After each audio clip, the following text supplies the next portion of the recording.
திராவிட முன்னேற்ற கழகத்துடைய தலைமையில் தேர்தலை சந்திச்சு வென்ற தோழமை இயக்க சட்டமன்ற உறுப்பினருடைய ஆதரவோடு ஆட்சி அமைத்திருக்கக்கூடிய புதிய அரசிற்கும் மாண்பு முதலமைச்சர் அவர்களுக்கும் என்னுடைய வாழ்த்துக்களை நான் மீண்டும் தெரிவித்துக் கொள்கின்றேன். மாண்புமிகு பேரவைத் தலைவர் அவர்களுக்கும் பேரவை துணைத் தலைவர் அவர்களுக்கும் என்னுடைய நன்றி. உங்களுடைய பணிகள் சிறக்கட்டும். மீண்டும் என்னுடைய வாழ்த்துக்களை தெரிவித்துக் கொள்கிறேன். நன்றி, வணக்கம். வெல்க தமிழ், வாழ்க தமிழ்நாடு. மக்களை பிரிக்கும் சனாதனம் நிச்சயம் ஒழிக்கப்பட வேண்டும். நன்றி, வணக்கம். சனாதனம் அப்படிங்கிறது it's a way of life. எப்படி நம்ம நடந்துக்கிறோம், வாழ்க்கையில எப்படி இருக்கணும் அப்படிங்கிறது. தப்பு தண்டை பண்ணக்கூடாது, திருடாத, இன்னொருத்தன பொருளுக்கு ஆசைப்படாத அப்படிங்கிறது கூட சனாதன தர்மத்தில் ஒண்ணு. ஓகே, வயசா நம்மள எவ்வளவு நம்ம குழந்தைகளா இருக்கும்போது தாய் தகப்ப எவ்வளவு அழகா நம்மளை பாத்துக்கிட்டாங்க. சோ வயசான காலத்துல அவங்கள நம்ம அப்படியே பாத்துக்கணும், கடவுள் மாதிரி பாத்துக்கணும் அப்படிங்கிறது கூட சனாதன தர்மம் சொல்லுது. சோ இந்த சனாதன தர்மம் இருக்கக்கூடாதுன்னா அவங்களுக்கு அப்பா அம்மாவை வெளியே துரத்திடணும். முடியுமா?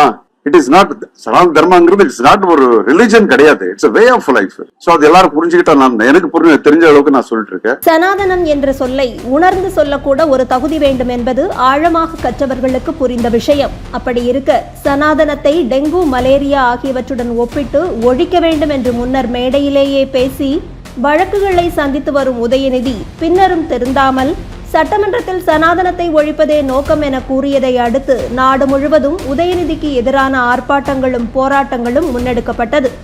தமிழகத்தில் இந்து அமைப்புகளும் பல போராட்டங்களை முன்னெடுத்தன. கர்நாடகா மற்றும் ஆந்திர மாநிலங்களில் உதயநிதியின் புகைப்படத்தை செருப்பால் அடித்தும் எரித்தும் இந்துக்கள் தங்களது எதிர்ப்பை தெரிவித்தனர்.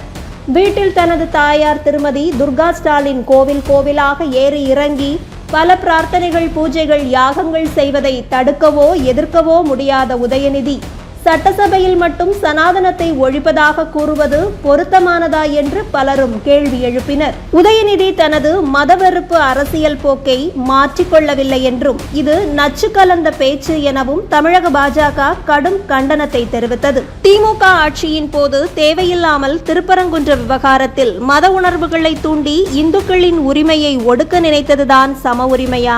இதற்கு பேர் மதச்சார்பின்மையா என்று பொதுமக்களும் கேள்வி கேட்க தொடங்கினர். இந்து தெய்வங்களையும் இந்து வாழ்க்கை முறையையும் விமர்சனம் செய்பவர்கள் இங்கு ஏதோ சாதனை செய்தவர்களாக கொண்டாடப்படுவதையும் இவர்களுக்கு முட்டுக் கொடுக்க கேடுகட்ட ஈவேராவை தூக்கி பிடிப்பதையும் காலம் காலமாக திராவிட இயக்கங்களும் திமுகவும் செய்து வருகிறது. இந்த சூழலில்தான் தற்போது திரைத்துறையில் இருந்தே கூட உதயநிதியின் கருத்துக்கு கடும் எதிர்ப்பு கிளம்பி இருக்கிறது. பத்திரிகையாளர் சந்திப்பு ஒன்றில் பேசிய நடிகர் திரு அர்ஜுன், சனாதன தர்மம் என்பது ஒரு வாழ்க்கை முறை, அது பற்றிய புரிதல் இல்லாமல் எதுவுமே பேசக்கூடாது. சனாதனத்தை ஒழிக்க வேண்டுமானால் பெற்றோர்களை முதலில் வீட்டை விட்டு அனுப்பிவிட வேண்டும். இதெல்லாம் செய்ய முடியுமா என்று கேள்வி எழுப்பியதும் அதிர்வலைகளை கிளப்பியிருக்கிறது. ஒன்றும் தெரியாமல் சனாதனம் வேறு, இந்து மதம் வேறு, இங்கு சாதி இருக்கிறது, ஏற்றத்தாழ்வு இருக்கிறது என்று ஒரு புறம் பேசிவிட்டு எந்த அமைச்சர் எந்த சாதி, எந்த எம்எல்ஏ எந்த சாதி தொகுதியில் நிற்க வேண்டும் என்றெல்லாம் ஆராயும் கேடுகட்ட அரசியல்வாதிகளை மக்கள் ஒருபோதும் நம்பிவிடக்கூடாது.